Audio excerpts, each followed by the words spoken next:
Alien. Rated R.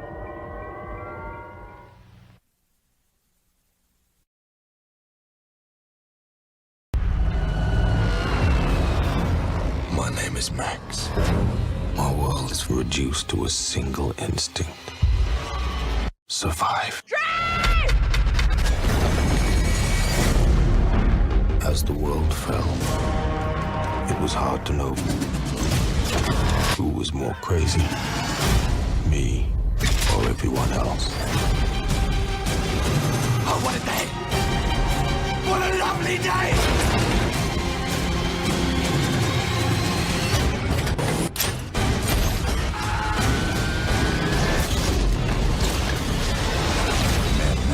Fury Road, rated R, May 15th. Our lives are not our own. We are bound to others, past, present, and future.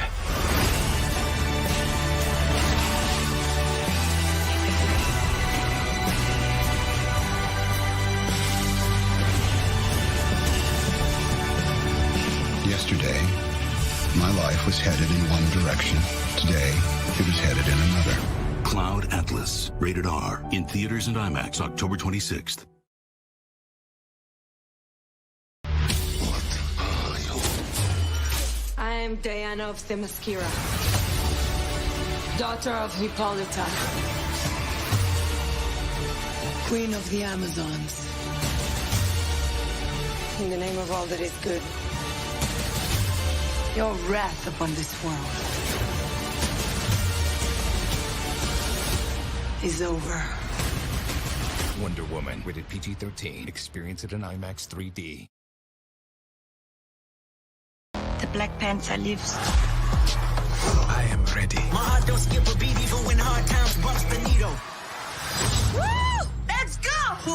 On February 16th, the King arrives.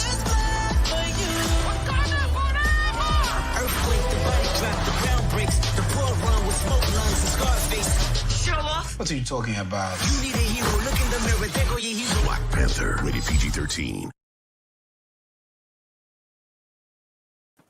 Why did I put that Black Panther? Oh, it gave me all the feels. Twice in one day, you're gonna make me cry. Twice. I'm sorry, man. Oh, well, I knew I had to put Black Panther in the commercials. I had to. I was like, I just but I didn't realize I was going to get the tingle feels quite as hard as when I saw it there. But hi, everybody. Welcome to Pop Con's panel for Representation Matters. This is going to be a panel where we're going to talk about why representation matters specifically in sci-fi and fantasy, and why sci-fi and fantasy is such a rich genre that allows people to be able to discuss things that may not necessarily be considered in the mainstream, and really allows them to become mainstream. And I've always found it to be just such an amazing tool in order to get these messages across and to bring people into the same point of view. I, when putting this panel together, realized as a Puerto Rican man, I have thoughts, but my thoughts are more or less, I'm pretty well served. So in this panel, I'm more or less going to be almost like quiet, which I know is unusual for those who watch a lot of our shows. I'm just going to be hanging out and be with you, viewers. I'm going to basically be in the chat room, talking on the chat and bringing up comments and whatnot. Christina actually is going to be the captain of this vessel. But before, what did I do? You showed us all your notes that you made, guys. Before the panel, I said, "Who wants to do this?" And Christina held up a whole notepad of notes and said, "I got it." You came prepared. She I did. know. Why? Never again. Never again. But before we get started, I'd like to introduce the panel. So I'm going to start immediately with my page left. He is Michael.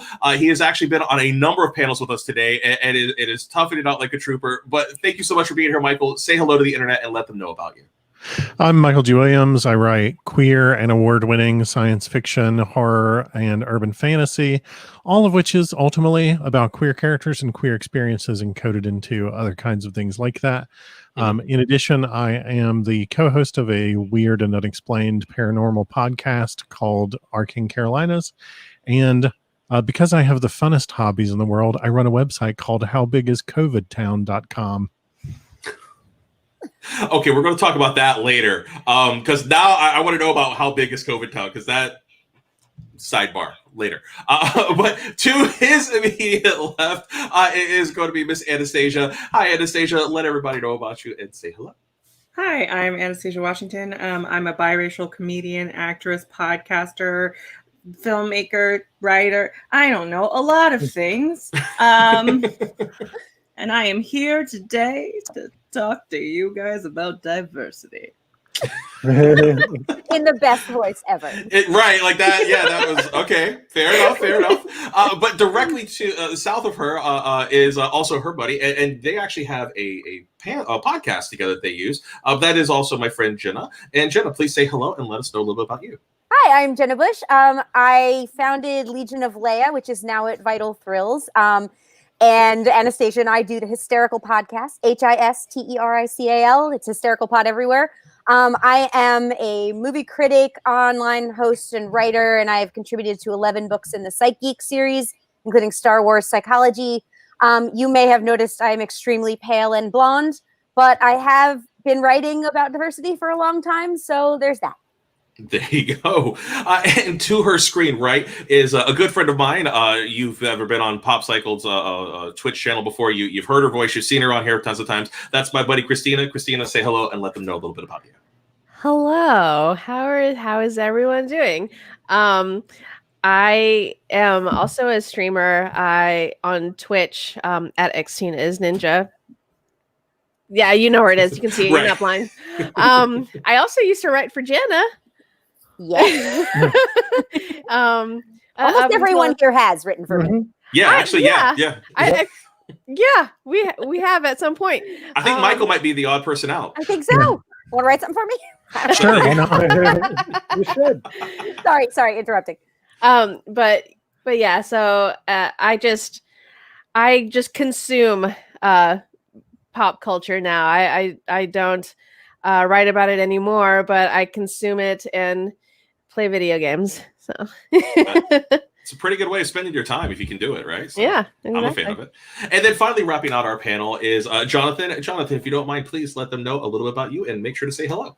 Sure. Hi, everybody. My name is Jonathan Alexandratos. I'm a non-binary playwright, essay writer, all sorts of writer. I've been in the Legion of Jenna, Legion of Leia as well, happily. I've written for Tor.com and other places, Toy Wizards, basically about toys most of the time. I also created this book, Articulating the Action Figure, essays on the toys and their messages. So it's all about toys and sort of their viability as culturally important texts.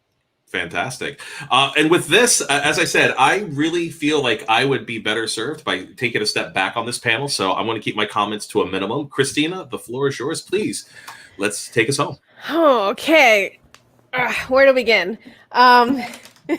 So I'm glad you narrowed it down, Sean, to just sci-fi and fantasy. But so the very top of my list, and it's definitely within the sci-fi realm, is one of the top franchises that explores some kind of diversity in some way, and that's Star Trek. Star Trek has always been celebrated as something that embraces diversity, whether it's sexual, racial, cultural, and just the Federation's hope, kind of in their futurist views, just hope to one day just blend everything together and just embrace everyone's individualities. So I guess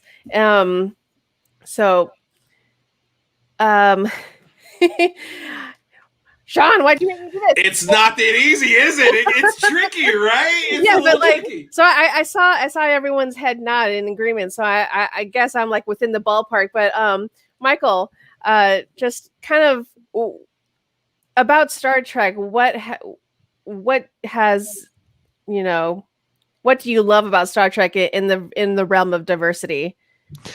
So one of the things that I was thinking, as you said, the way that Star Trek tries to blend all these identities and experiences and cultures together, is that I'm not disagreeing with you, but I think that I would choose a different metaphor because they're not blending everything in terms of pureeing everybody and making everyone the same. Right. Yeah. Star Trek's culture is more like a really good plate of nachos. Everything on it is distinct and everything on it is valid and valued, but it all coexists so perfectly. I love that. Thank you. It's almost like I'm a writer. And one day I'll be a real boy. But I think that the way that Star Trek is so a perfect embodiment of diversity as a value is that rarely in Star Trek is somebody told you have to stop being who you are in order to be valued in our culture.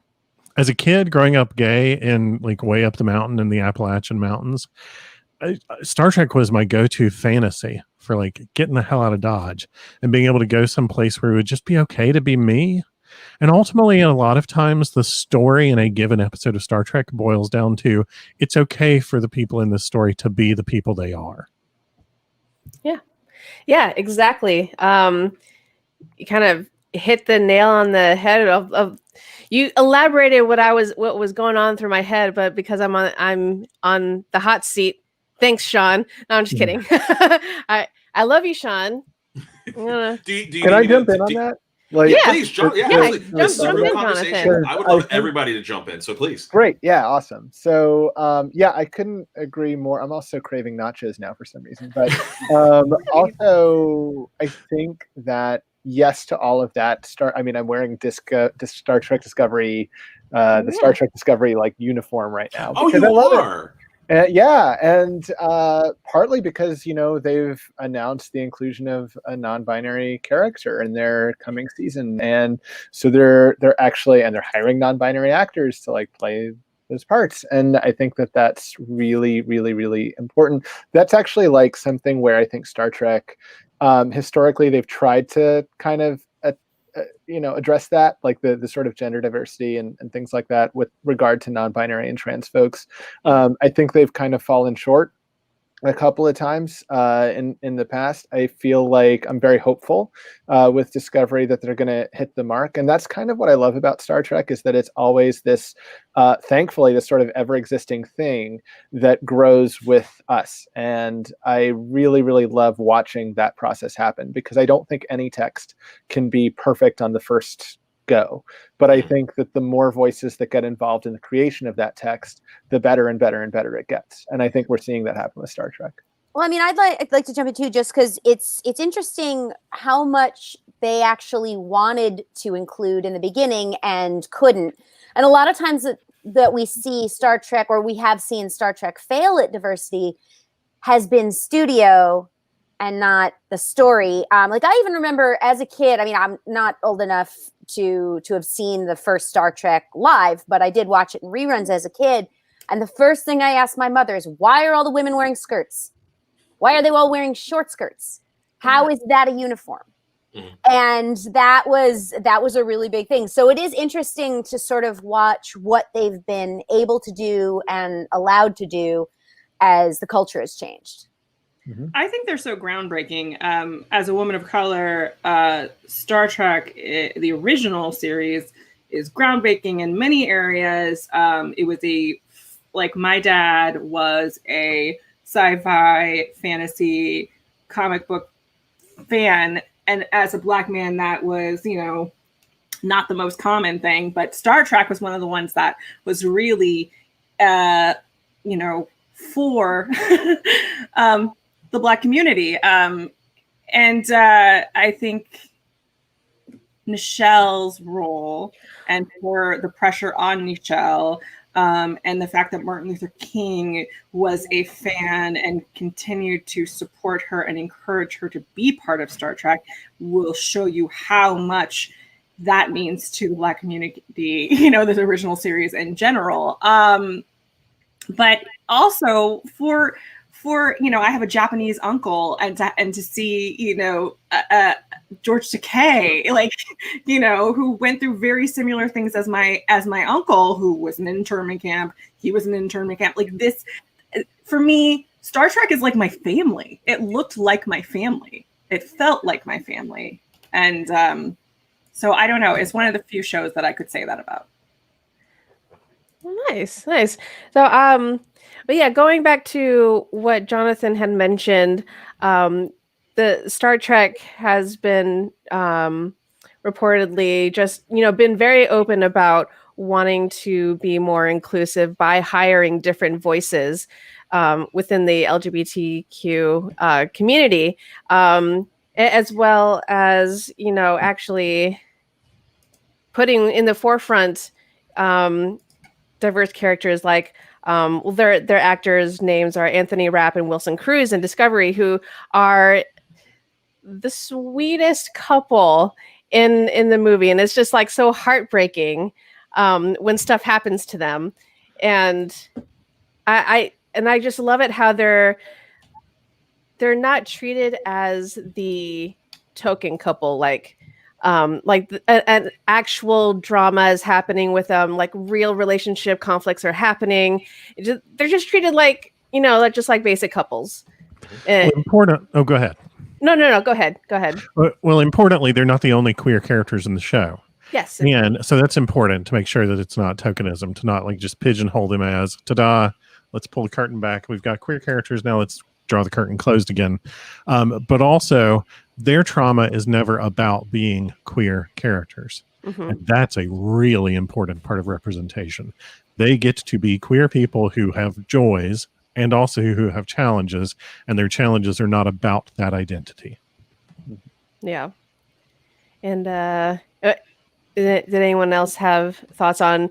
So I'm mostly focusing on Discovery at the moment because I just rewatched that show, and it seems to be, when I was thinking about just listing Star Trek stuff, a lot of my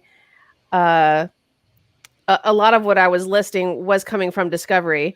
Like now we have, we've had Black characters before, but now we have a Black lead in Shaniqua Martin Green, and she's not even a captain. She's like, she's I can't remember what rank she is, but I think she's a commander. I think she's not. Yeah, I think she's commander, not lieutenant commander. So yeah, I mean, like, yeah, she got a promotion. Like, but she started out kind of in the bottom. Like she had rank, but then she did something and was kind of brought down a little bit, and she had to climb back up.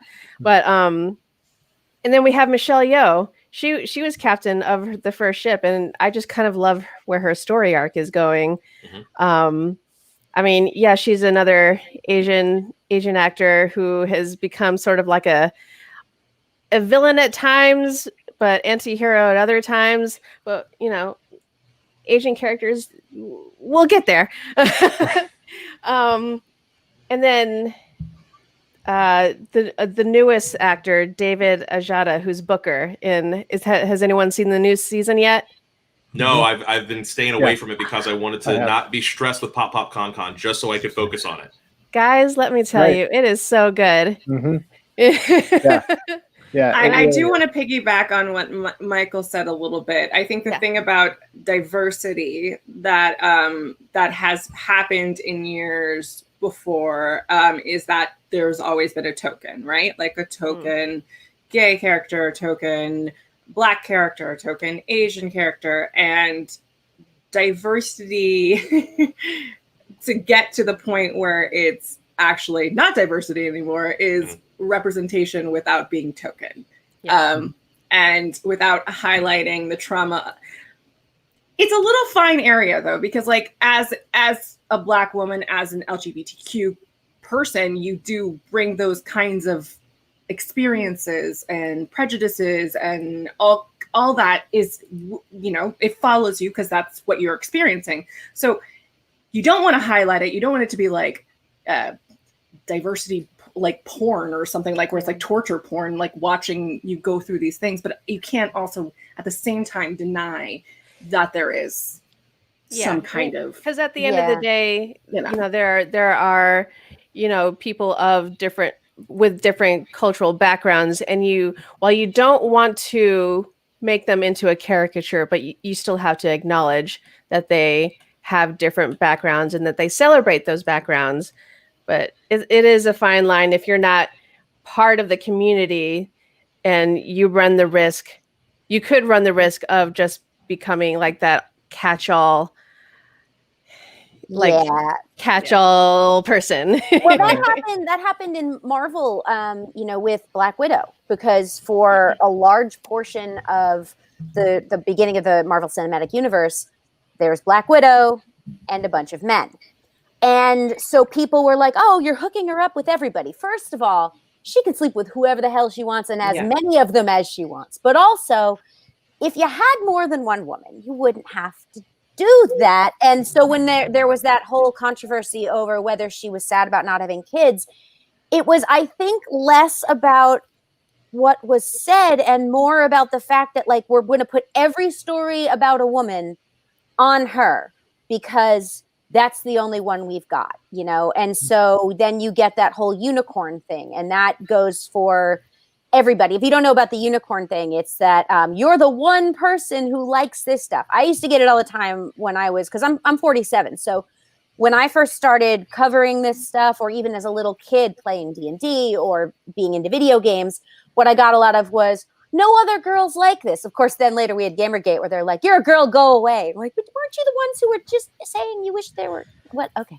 But that does tend to happen. So when you've got one person representing everybody in their group and it becomes tokenism, you can't tell real stories anymore. Then it is, we're only telling stories about difficulties, or it can't just be like Christina was saying, an actual relationship with actual relationship problems. And like Anastasia was saying, you can put stuff in there because you do want to honor the experiences of people, but it doesn't all have to fall on one actor or one couple.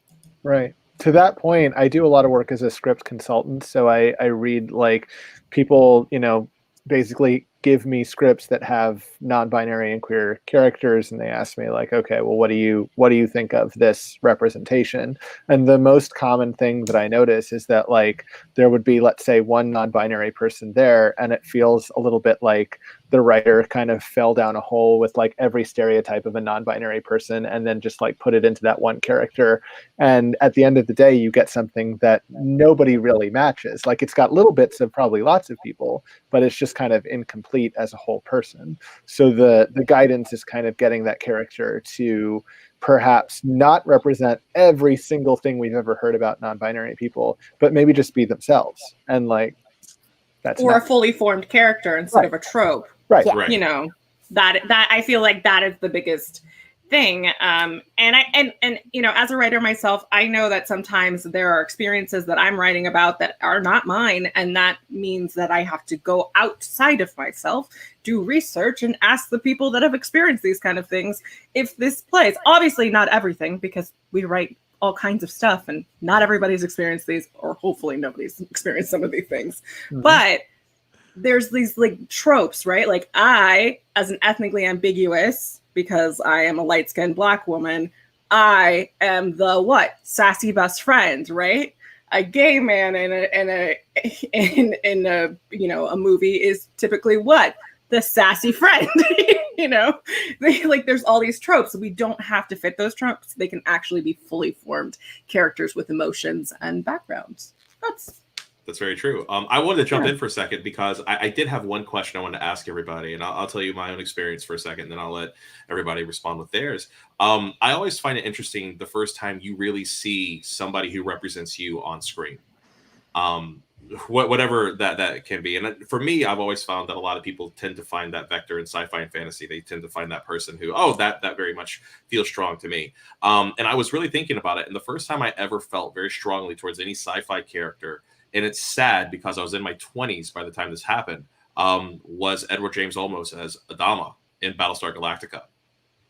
And I realized that was one of the reasons why I wanted to do this panel, because I realized, I'm Hispanic, I'm Latino, I'm Puerto Rican, and yet I had not seen anybody remotely close to fitting, that particular mold until this show. I had not seen it prior to that. Nothing really in Star Wars. I mean, thank God we get Diego Luna and other characters who are coming into Star Wars now, and that I'm so happy about it. But it's just so interesting, I think, to think about the fact that when was the time when you got to see yourself or somebody that you felt represented you on the screen. And I'd love to ask the panel, and then I'm just going to shut up again now. So. Well, I know for me it was very early, but there were issues with it.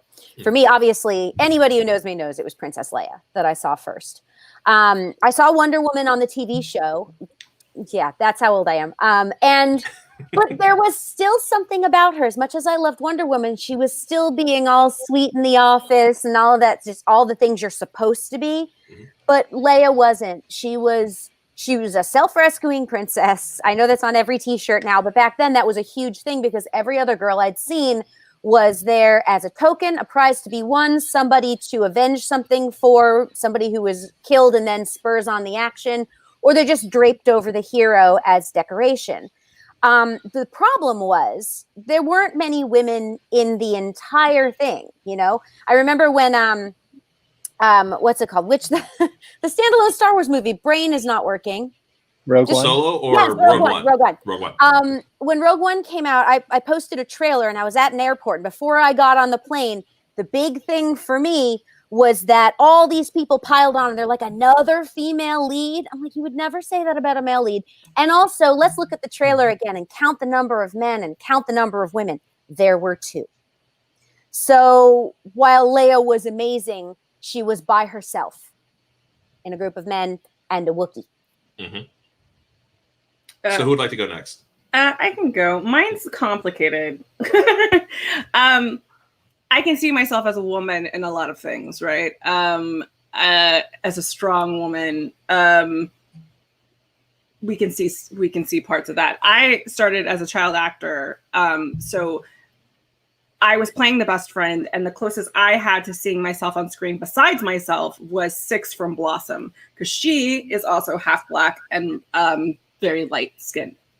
Not on the show, just in real life. So seeing her, that gave me some hope. I'm still kind of waiting to see lighter skinned women of color presented as not like passing or like doing some kind of weird showboat thing, and just being proud of their cultures and being complex women and having complex stories and not just saying the sassy line. I'm looking for that. I'm trying to write that. I'm trying to be that. And I think seeing that growing up, it really solidified even parts of my personality where I am only a couple of years ago figuring out that I am the sassy best friend in my own life. Like, when do you become the lead? And I think that's a really important thing about representation, because I only saw myself as the sassy best friend. I became the sassy best friend. So you also got I agree from her. So there you go. Oh, cool. Yeah, and I'm still looking. Yeah, I'm kind of in the same boat with Anastasia, being half Filipino, half white.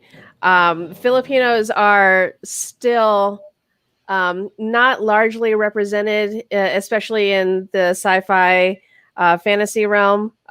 We do have Eugene Cordero, who was in the latest King Kong movie. He was one of the soldiers. I mean, he got a lot of screen time for an Asian dude, but he was still one of the side characters. But he's also Rutherford in Lower Decks now. So what up? But and we also have, but we're also still relegated to the best friend, because I can't remember the actor's name at the moment, but we're Peter Parker's best friend in the Homecoming movies. Crap! I should know this. Yeah. But that guy. Oh, now we're even worse because we're like that guy. Oh, yeah, because we're like, well, I don't know, we're slowly approaching that guy, but we also hopefully more Ned. His name was Ned. Yeah, Ned. But hopefully we'll, like, Filipino and Filipino culture will come to more eyes here in this country in the coming months or whatever. Netflix releases it. Trece is that animated story based on the Filipino comic that's been around for like 20 years and is just now coming over here. And it explores the, kind of like the folklore and the cryptids. Sean and I have been kind of researching their folklore, and it's fucked up.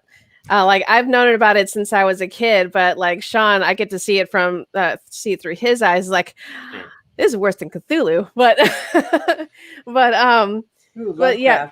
Yeah, like If you have not looked into the Filipino monster folklore, it is horrific. Some of their stories. We love our aswang.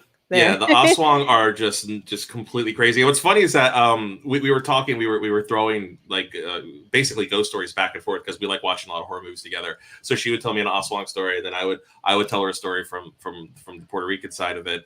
And I gave her one. I still haven't gotten a rebuttal yet, so I might have one by accident. I told her the story about the bodies, and I'm waiting for her because the one I gave her was pretty horrific. It's about like just body parts that you find on the side of the road that follow you home, and it's really messed up. I did forget to read.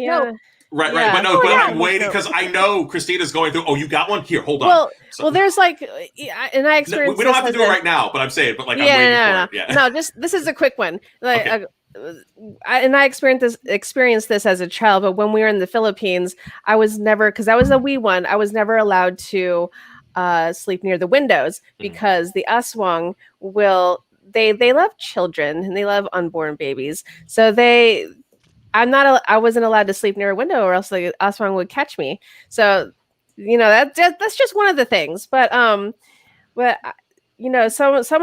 of our culture is kind of bleeding through, like Batty Bat and Sabrina on Netflix. That's a dream monster in our folklore. The aswang, there was an appearance of an aswang in Grimm way back. It was like a one-off episode. So I see more of Filipinos and Filipino culture through the monsters. And so I am excited. And we also have Lea Salonga. So and now Eva Noblezada, but that those are in Broadway. So right. Yeah. So that's I'm still waiting patiently. Yeah, for that representation moment. So Michael or Jonathan, who would like to go next on when you saw yourself on screen? After you, Jonathan. Okay. So I think that there's something to kind of having an existence that's a little bit fluid. So I think, growing up, I spent a lot of time, I think, avoiding asking myself the questions about like, who am I? I came out as non-binary maybe 3 years ago. And that was largely due to, for me, not having the vocabulary to really understand, who I am.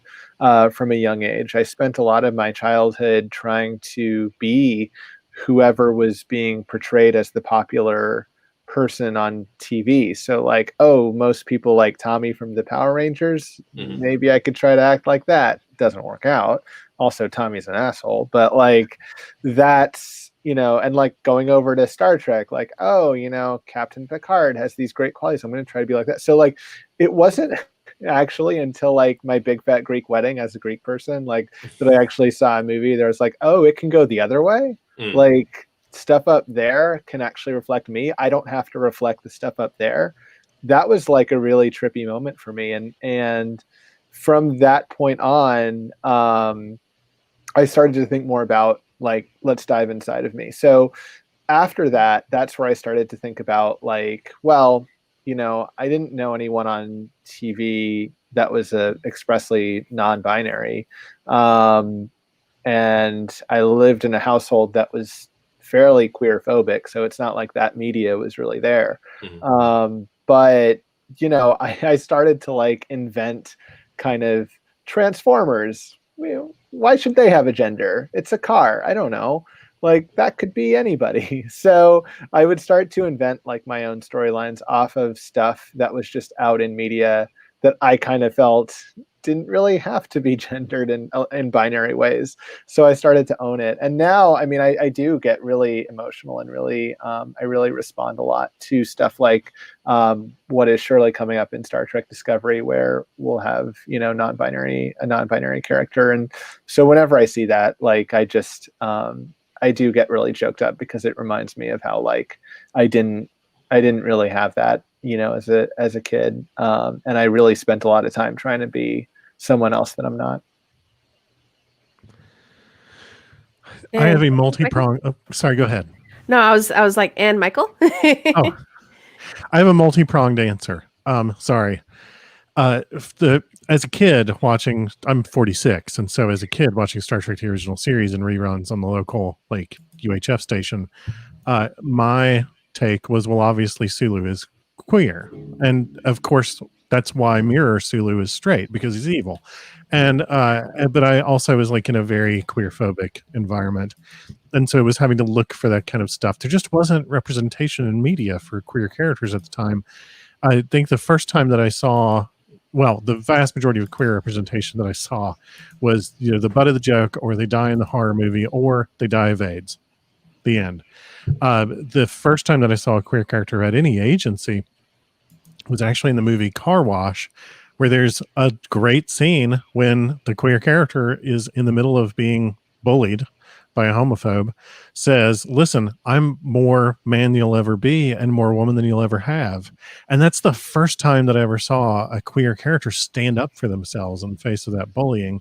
And I thought, oh, okay, so it's possible for us to push back. But then the first time that I saw characters that I felt really represented the queer experience in a way that wasn't about dying of AIDS, frankly, was Interview with the Vampire, where you have these characters who they represent a lot of marginalized experiences, I think, or aspects of those marginalized experiences. But what spoke to me was they're characters who are able to pass if they need to, but they would really like to just get by enough to create a space of their own. And the world has told them that they're dangerous, and being told that they're dangerous their whole life has made them dangerous. They now live on the fringes, and they know that in order to be who they are, they have to do things that the rest of society is going to look down on. And so they're going to go do those things in the shadows. And that really spoke to my experience as a gay man, especially in my late teens and early 20s, as the late 80s and the early 90s were happening. And a lot of things were transitioning culturally in terms of the ability of queer people to speak for themselves and society's willingness to listen. But at the same time, the parts of society that were not willing to listen becoming much more explicitly outspoken in their queerphobic sentiments because they were trying to resist the culture moving. And so all of those elements really made Interview with a Vampire just scream at me, oh, this is a queer story that was written to appeal to queer people in a lot of ways. And that was very powerful. Michael, I want to ask you a question. Sorry, Christina, I was just thinking about this because I remember reading a book when I was a teenager by Mercedes Lackey, and her main character was a queer man. Mm-hmm. And I remember reading it, and for a second I was like, oh, and then I was like, oh, cool, okay. And then loved the series, and he shows up later in other series, and it's really cool. His name's Vaniel, by the way, in case anybody knows what I'm talking about. The Valdemar series. And I tended to see more queer characters in books before I ever saw them on television or on the big screen. So is that something, particularly because you're an author, is that something that you've noticed as well? Oh, absolutely. There was a huge exploration of sexuality and gender going on in science fiction and in fantasy for decades before it was ever able to be shown on TV or in movies, partly because books were it was easier to hide a book that had queer characters on a shelf that was surrounded by 500 other books that somebody else could pick up instead. The odds were simply lower that you were going to get a response that was negative. But also, there was a much longer window between a book being written and published and the publisher potentially getting hate mail for the queer content. And so I think that just made publishers a little braver. When you've got a rating system and you've got people who can pick up the phone in the middle of the episode and call the local channel and complain, then people become less daring. Mm-hmm. I would also say to that I think books have had a longer history of, you know, going through that process of like first coding your queer characters and then getting to the point where it can be more explicit. Like, you know, when Herman Melville is writing Billy Budd, like it's, you know, there's queerness in it, but he's kind of like, okay, if I use these words, you'll know what I'm talking about. But like, and we see that in TV and we see that in movies too, of, you know, whatever, the 50s, the 60s, but then it's able to sort of evolve into a place where things can be more explicit. And I think books evolve to get there a little faster, partly just by virtue of being older, but also because of everything Michael said. Yeah, I thought it was really cool. I remember when I was reading the book, like I just assumed when this character went into the place and there was a woman there, it's like my natural assumption was that he was going to hook up with her. And then when he didn't, I was like, well, this is interesting. Well, this is new. Like it was really cool because it was something I had read everything on the sci-fi fantasy bookshelf. Like there was my librarians were like, oh God, she's back. So to see something different, to see something, I was like, ooh, new characters. Cause you know, there's some tropey stuff in general. And so it was really cool to see. And I'm not queer. So, you know, I think that that's a place, the books are a place where you get to see these things and then everything becomes normalized, which is what it should be. Yeah, this is vaguely a tangent, but I have a pet theory that every medium, or rather any medium, a given medium is not considered art until it has been replaced as the predominant medium of popular culture. And so like novels were considered trash until radio came along, and then all of a sudden novels could be art. And then radio was considered trash until all of a sudden television came along, and then radio was something like cool retro. And so as a medium is replaced as the predominant medium of the conversation in culture, it becomes classified as art. And then when something is art, you can do anything you want. Mm-hmm. And I'll also say too, if we're talking about books, just a real quick plug for Animorphs, because Animorphs is great, and I super really connect with Tobias in that story, who becomes a hawk, but has this really moving conversation with Rachel, another one of the Animorphs, where she's like, "Hey, it's, you know, it's not what you look like that counts; it's what's going on in your mind." And that, to me, is like incredibly wonderfully like trans comforting. And I really just, so it's those kinds of moments in books. And yeah, it is a very private experience and a very private kind of reaction that we have to those that I think is incredibly moving, wherever you find it. And just to clarify, we're talking about the Animorphs, the Fox Kids show from like the 90s, right? Oh, sure. Yeah. Okay, I'm just making sure I'm thinking of the right thing. Okay. Yeah, definitely. No, they were books first though, Sean. Were they books? The Taco Bell kids meal toy. Oh, look at that! Oh, wow. So, what does that character turn into? It looks like a frog or something? Or? No, it's like a lizard. Okay, fair enough. Sorry, I derailed us. I apologize. I'm shut up. All right, so I and we can talk about, you know, what we've been talking about all day, but I want to kind of switch gears a little bit. So in order for, you know, for the United States, as far as diversity goes, we also have to also address some of, you know, the history of our racial diversity and some of the prejudices that came along with it. Three that come to mind that have started exploring and started making us explore it a little bit: American Gods, Lovecraft Country, and The Watchmen. They have all, in their own way, expressed frustration. They explored the history, or Black history, and in Lovecraft Country and The Watchmen alone have made us aware of a piece of history that largely went unnoticed through our growing up in learning history. And that's of course, the Tulsa Massacre. And then we all started consuming of like, holy shit, this actually happened. And American Gods, through Orlando Jones, have given voice to, you know, all the Black frustrated voices in America, from, you know, times in slavery, and Black Wall Street, and just from then until now, it's still an ongoing thing. It's just, I always saw, as, sorry if you can hear like construction noises in the background, but but I always saw as TV or movies as a kind of medium that, you know, for better or worse, makes us face an aspect of our history. And this was just kind of like right here. And I just thought, like, oh, wow, this is something that we have to face. And TV is making us do that. So if I could jump in for a second, because as soon as you started talking about, you know, Lovecraft Country and Watchmen, you knew you were going to get me going. So, but I did, Sean. I did. Yeah, she knew. She baited me, people. But that's okay, because I really feel that this actually covers something that a lot of folks get uncomfortable with when we talk about, you know, looking at our own past and using, you know, fiction as a medium in order to make points very crystal clear.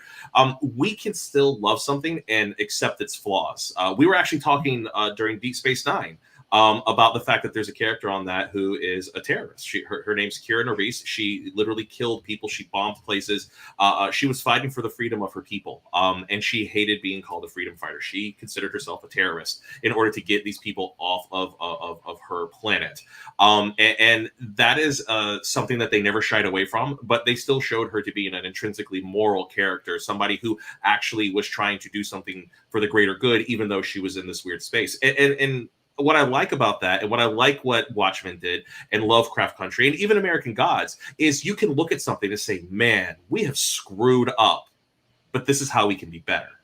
You can love something and see the flaws and still find a way to move through it and accept it, because we all screw up. We're humans. You know, humans make glorious, god-awful, just horrible mistakes all the time. And yet we still pick ourselves up and say, yeah, I pooched that. How can I do it better the next time? And that's okay. And this idea that, you know, a country or a people or even an organization can't learn from its own mistakes and can't embrace these problems, it is fallacy. And I would really love to hear everybody else's thoughts on this, because I feel like it's something that we don't say loudly enough, which is, it's okay, you're a flawed person, but I can still love you. I can still see you as a brother or a sister or another fellow human on this journey in life with me. And I would love to hear kind of what your thoughts are about that too. So hopefully I didn't take over too much on that. But well, like Lovecraft Country is a very a good example of what's going on in America, right? Mm-hmm. So Lovecraft Country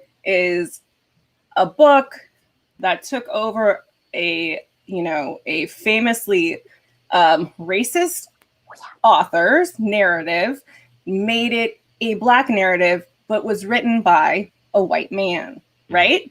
Then was adapted by a Black woman to speak to the time and to speak to the experience, right? So the changes that Lovecraft Country has gone through really does like talk about America, right? Like it talks about like nobody was listening to the fact that Lovecraft was racist. They were loving the Lovecraft narrative, and it wasn't until a white man said, "Hey, over here, it's racist. Let's like try this out," that people started listening. Then years later, we got the right narrative, like being told about these experiences. It's so much. It's so heavy, and I'm here for it. You know, it's such a narrative of America, and I think it's still got a ways to go of acknowledging everything, but it's doing a great job of really speaking to the quandary of America. And yes, I think you have to acknowledge the past before we can move on, and we really, really, really haven't acknowledged the past or the present in some of these issues. And then we can move on and heal and love each other.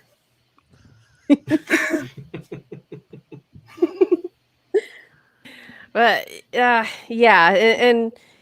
and once, yeah, and I agree, Anastasia. And once we, once we acknowledge it and accept it, because I feel like America does a lot of denying by taking it out of the history books, that we're not able to move forward and have more,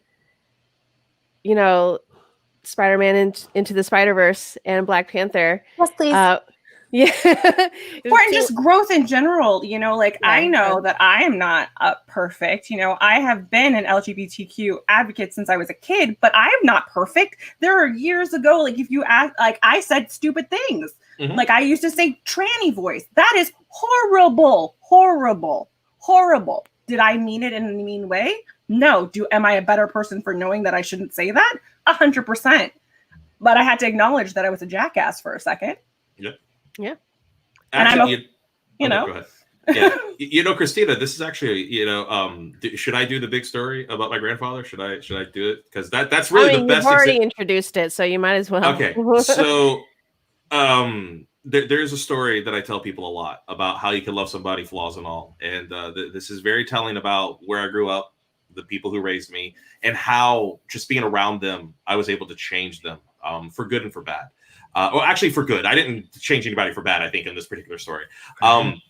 My grandfather is just straight up a Welsh, you know, white guy who worked very hard to raise his family and was very deep South, which means that he had a bit of a racist view on things. And by a bit, you'll see how that opinion changes after a while. And I remember when my mother brought home my dad, there was a moment where they were having a conversation in my parents' house, and my grandfather called him half and then drops the N-bomb on him. Now my dad's Puerto Rican. He's very pale. It doesn't matter what he's half this, half that, whatever. That's just absolutely, you know, just repugnant to even say to somebody. And my mother like just loses her mind and starts swinging at him basically. So my grandfather has to leave and he goes home. And he realizes at that moment that if he doesn't change who he is, he's going to lose his daughter. He's never going to see his grandchildren, and he's going to be isolated from a portion of his family that he doesn't want to be isolated from. And he has to decide who he's going to be. And he worked for the remainder of his life to be a much more open and honest person and accepting person.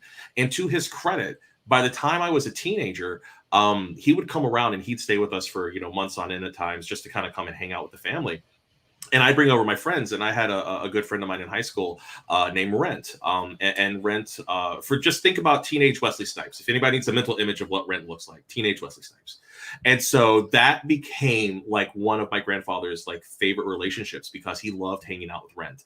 And the funny part is that because my grandfather has weird word associations, whenever he heard Rent's name, he would always call him Dollar because he always associated Rent because he actually owned properties where people would live. He would be collecting money. So he thought Rent Dollar. He didn't realize it was short for Orenthal because Rent was named after OJ. So he would always say, "Where's Dollar at?" And I'm like, "Oh, Rent's coming over later on." And he loved Rent like a grandson. He you know, he'd give him stuff. He was just so open. And to know that this is the same man who, you know, 16 years earlier, you know, just very, you know, casually dropping, you know, racial slurs. It was a radical change. And I love that man for it. And when he passed, we found what we call the shoebox. And the shoebox was basically, he had gotten rid of a lot of his old life, but he had one little tiny shoebox, and inside of it was Klan paraphernalia that he had kept. And at some point he had been a part of that organization, and then he had moved away from it. But for some reason, there were a couple of things, like a couple of knives and whatnot. And I was like, I don't want to do this. And I realized just his journey from how far down that rabbit hole he was to being this man who was just so loving towards people of all types of races. He was awesome with people. I had a lot of gay friends who would come over. He was fantastic with all of them. How far he came. And I love that man, flaws and all. And I still love that man. He's been gone for almost 20 years now. And I miss him, you know, but I was always proud of that journey. But I still see him for who he was. I see the flaws. And I feel like we need to be like that with ourselves. We need to be like that with how we tell stories. And we can look at stories in the past and say, man, they missed a choice here. They missed a really great opportunity to tell this story about somebody who is going through a transition, or somebody who is gay, or somebody who is biracial, or whatever the story may be. And they missed it. But that doesn't necessarily mean the story isn't worth reviewing. But we could say we can do better now. Let's make better stories now, and do the same thing for our country. And we don't have to be, it's either this or that. It can be both things. We are not binary people. Quite literally, we are not binary. We have shades of grays and values, and I think that that's one of the really important reasons why I thought it'd be great for us to have this panel. And I just realized I talked for like 7 minutes straight, so I apologize. But I think that's so important to grow, to grow. I think we're all growing and trying to, not all of us, but the people in this group are. We're all trying to be better to each other and learn from each other. And none of us are perfect. We've all had moments. Like I highlighted one of my stupid statements that I used to say that I had no, and I, in my family, we have two very big, I had my great grandfather was a Grand Dragon in the KKK, right? At the same vein, I am a cousin of Emmett Till. Talk about dichotomy, right? Right? Yeah, a little bit. Obviously, my family can learn things, and I can learn things, and we can all learn things, and we can all be better advocates for each other. And I think that's so important. I think the biggest thing is that we can be kind to each other when we make a mistake at first. Then once you're informed of the mistake and you're informed of what could be done better, and if you continue to ignore it and you come at it with hostility, then it's bye-bye. I think part of the value of science fiction is that it can show us a future in which that acceptance is less it's less endangering. It's less of a risk to be that accepting, and thus we can envision a future that we can create by being a little braver here and now. Yeah, and I want to see different stories. Like I want to see everybody's story. I don't want to just see the same thing that I've read and watched my entire life. Why would I? Like I don't. It's boring. Right. It's boring. I think it's, we are probably smart to draw some sort of a distinction between what people can do that, the people might be problematic. I think everything that's been said is good advice for that, own it and learn. And that's what everybody should do, versus the products that are problematic and the texts that are problematic. And I think that when we have something like that, I think that wrong doesn't really get righted until the people that text has attacked actually get to own the thing. Like that, what we're talking about with Lovecraft Country and other things where the reins of that stuff needs to be given to the people that was attacked or that, might have been offended by the thing or whatever. They need to be in control of it. And then, I think actually what we'll find is just they're able to make a much better product with it.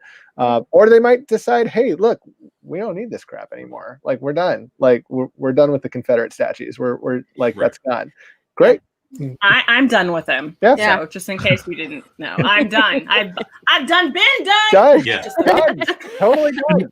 And like with Lovecraft Country, I love the book and I love the TV show. And and in the book, until I read the book, I'd never heard of the Tulsa Massacre.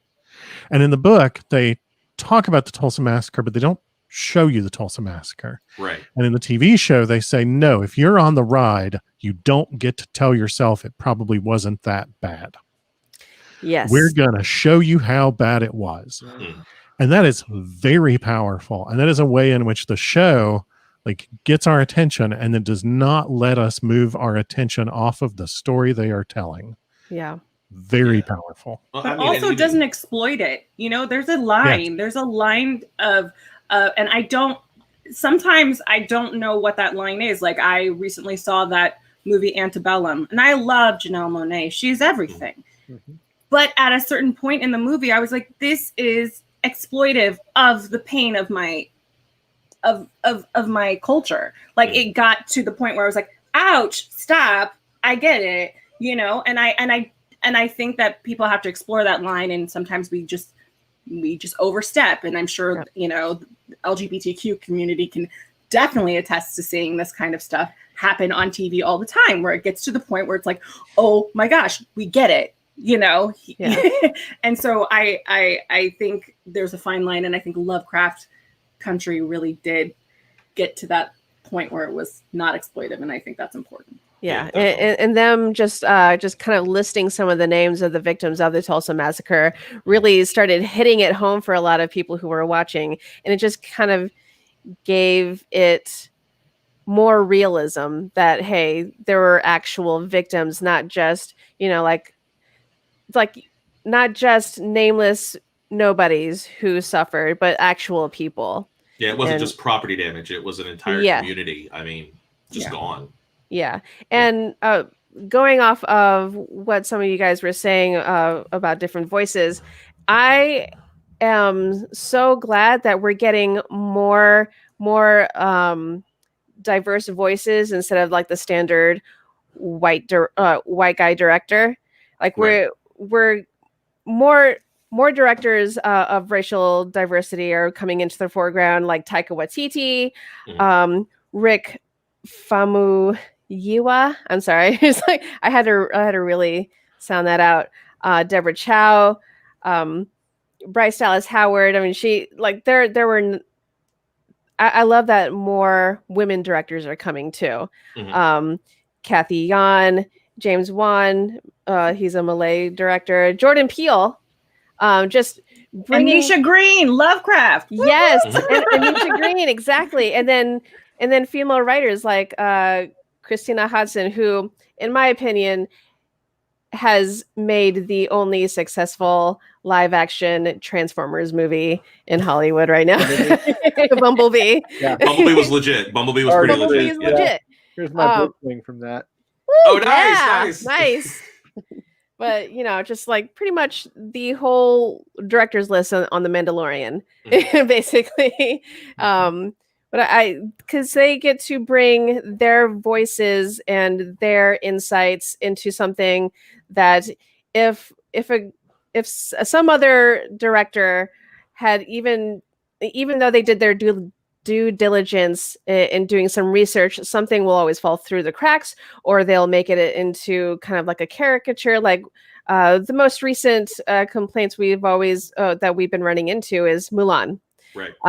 That's the conversation that's been happening. Like how, yes, you kind of did your research, but you didn't understand it. Right. And just you heard, but you didn't listen. Yeah. Exactly. And just the tiniest things, like in Birds of Prey, because there was a woman and a director and writer, Harley Quinn just handing Canary a hair tie, to tie her hair while they do a fight, because it's just like, yeah, no one's really done that, have they? No. That hair scrunchie scene does not get enough props, quite frankly. That I didn't even put it in the trailer at one point. I was like, see, that's just such a great freaking moment. Like, I need a hair scrunchie, because literally she's fighting so hard, like her hair is getting in the way of her kicking ass, and Harley's like, I got you, girl. It's such a fun moment. And it's only from someone who knows that that something, it'll pop up, and it's so tiny, but it stands out, obviously, because we're talking about it, you know, and just what other things have we been missing because we haven't, had a diverse voice. We haven't had someone who's from a different racial background, or is a woman, or, is non-binary, or is gay, or, just what kind of voices are we missing because we're not hiring them? Right. And it's not just on camera.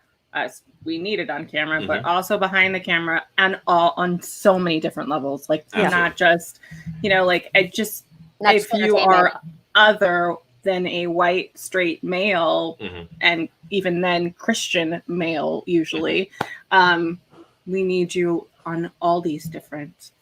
And I do like that in certain communities, they're starting to be a lot more proactive. Like, Hank Azaria saying, I shouldn't do Apu anymore. Like, I don't need to be that character. And like, or the guy who did Cleveland for Family Guy, he stepped down. They got somebody of color to now do the Cleveland voice, which is spot on. So, you finally give somebody who was a good voice actor who has not had their shot, get their shot. And I think they discovered that person just on YouTube.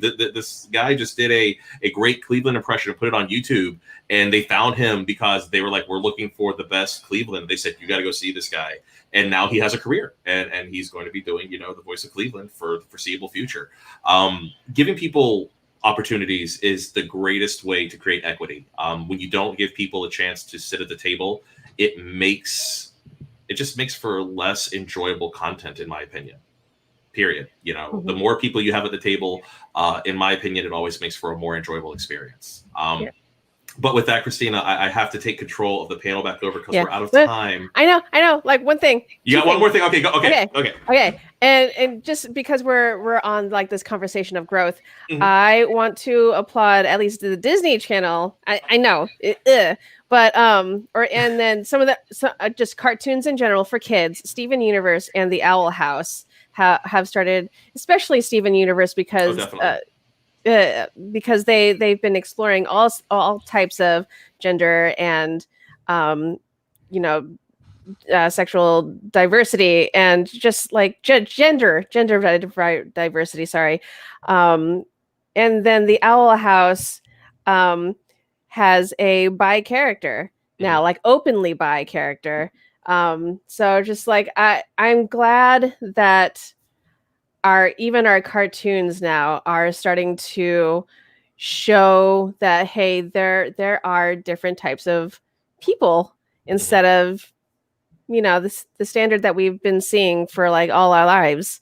And so there's small steps still, very small, except for Steven Universe. But there's progress. Yeah. And that's what it takes. It takes baby steps every day, and if we fall down sometimes, we just get back up and we continue that journey. Nobody's expecting a perfect transition to a more welcoming and open future. But if we don't make those attempts and stumble and fall and pick ourselves back up and keep trying, we're never going to get there.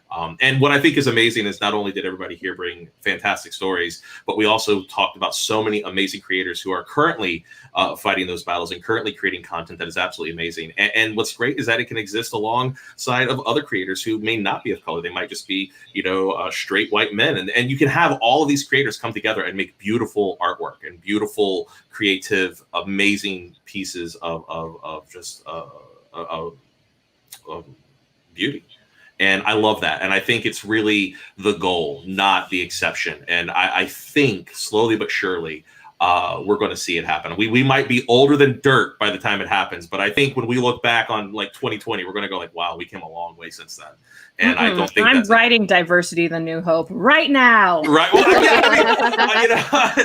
but they say large movements take large amounts of time. So, it's like, I'm so excited for these upcoming generations, these kids who now they see like Steven Universe being so normalized, that's one of the great things about those kind of cartoons is that when you look at Steven Universe, that cartoon never says, oh, wow, these gems are having a relationship with each other. They both present as female. Ooh, taboo. No, they're just like, that's just the way it freaking is. And they also introduce relationships like, in that one, because the gems present as female, they have all sorts of diverse relationships with one another. So, like Steven's dad has a really close, intimate relationship with Amethyst without it being sexual. It's all about how they love being slobs and eating food and being bros, but they can't be around each other except for every 3 or 4 years because they're really unhealthy together. Things like that, but they still love hanging out.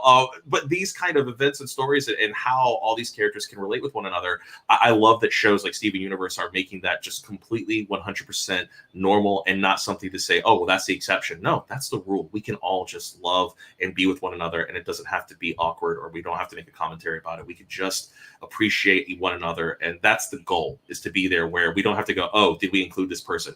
We've already included 5 people like that because it's not even something we think about because we're all in this together. And I hope that one day we actually get to that point. But until then, we have to keep this battle fighting. We have to keep pushing for better representation. We have to keep making sure that we have a more diverse creative crew, more diverse creative writers, more diverse directors, actors, all across the board. So I just want to say thank you to everybody who was on this panel today. Michael Williams, Anastasia Washington, Jenna Busch, Christina, and Jonathan. I'm going to butcher your last name. I'm so sorry. Alexandratos? Give it a shot. I didn't screw it up. Okay. But I want to say thank you so much. You made this panel absolutely fascinating. I'm so glad I kept my mouth shut for the most part because all of you folks just had amazing insight. And I really, really am so happy that we're able to put this on together. And for those of you out there who are watching, thank you so much for watching. This is the last panel for a little while. We're going to take a break. We'll be back at 8 p.m. Eastern Standard this evening with D&D tricks and tips for players. So I do hope that you will come back and join us. But until then, from everybody here at Pop Con, again, for the entire panel, thank everybody so much for being here. Again, thank you to my awesome panelists. And we will see you a little bit later this evening. Take care.